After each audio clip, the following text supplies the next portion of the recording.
paint these happy little trees. And now we're gonna use our Van Dyke Brown on the brave wood.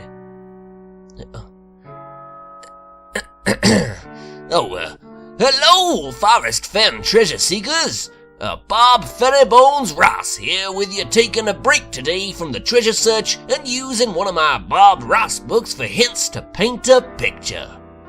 Isn't that kind of exactly what Forrest told us to do with his book and poem? To use his book for the subtle hints sprinkled in the thrill of the chase, and use those hints to help you with the clues in his poem?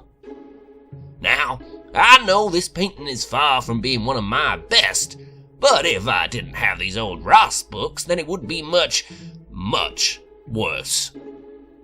Kinda like some of the solves we hear from searchers who don't even have TTOTC.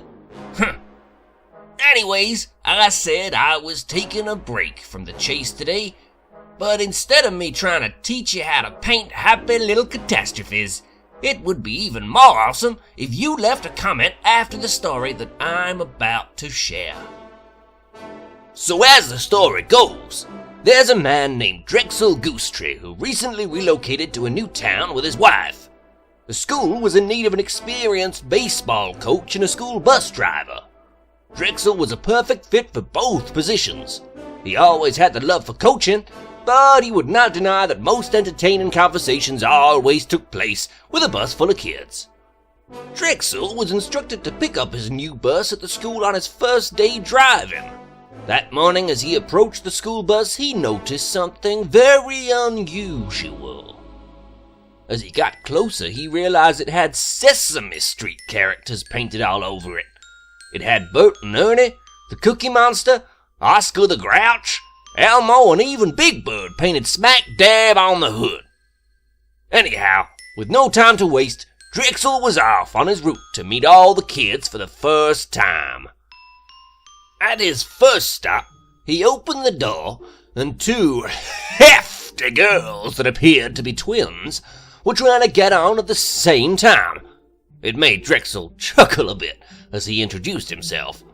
He liked to just tell the kids to call him Coach because, well, Drexel was an odd name and difficult for the kids to remember. So after the two girls finally sorted out which one was going to go first, Drexel said, "Hi, I'm Coach. What are your names?" And at the same time, the twins synchronized their voices saying, "Hi, my name is Patty, and this is my sister, Patty." Well, the coach was a bit lost for words, so he just politely smiled and continued through his route.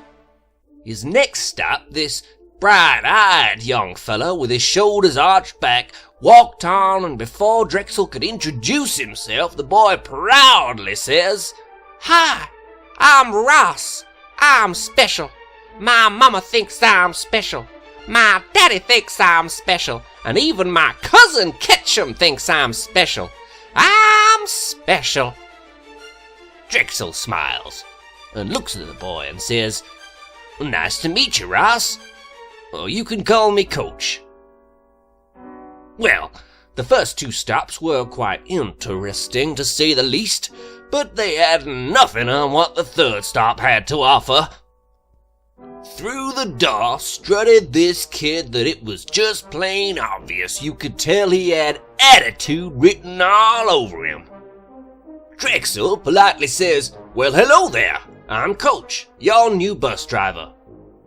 "Sup, I'm Lester," the boy says, glaring towards Drexel and then towards the back of the bus. Drexel knew all too well this kid's type. So at least he thought. Lester didn't go to the back at all. He sat down directly behind the coach and proceeded by kicking off his oversized sneakers. Drexel didn't say anything more to Lester until a few stops later. The sound of windows on the bus dropping and kids in disgust shouting, "Ew, that's so gross!" Since the bus was stopped, Drexel turned around and noticed Lester picking at his feet and toes. Drexel asks, "What in the world are you doing, Lester?" Lester says, "I'm picking bunions off my feet." Say what? Drexel asks. This time Lester shouts with even more attitude. I said, I'm picking bunions off my feet. Well, thank goodness it was just a few more minutes, and all the kids were getting off the bus safe and sound, and the bus was soon airing out nicely as they got to go home for a couple of hours. As Drexel walked through the doors, Miss Goosetree greeted him. Hi, honey. How was your first day on the new bus route? Well, Drexel says, well, dear, it was okay, but the kids seemed kinda strange. His wife asks, what do you mean by strange? He says, well, I picked up 2 all big patties, Special Ross, and Lester picking bunions off a Sesame Street bus. Fenn signing off.